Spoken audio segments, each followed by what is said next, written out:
I'm pleased with the effort, I'm pleased with the commitment, I'm pleased with the improvement, and I'm not pleased, of course, with the result, which is not a good result, but is not a bad result.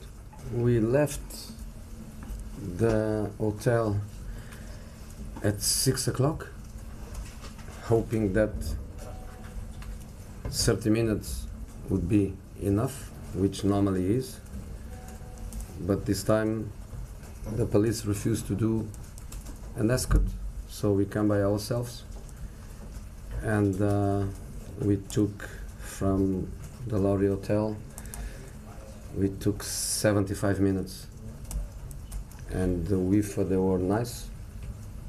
The referee was nice to allow us to start the game 5 minutes later, because at least we need half an hour to be prepared, but was not a problem with the club organization. We tried everything. We anticipate the fact that maybe could be dangerous in the sense of arriving late, but we were informed that the police refused an escort.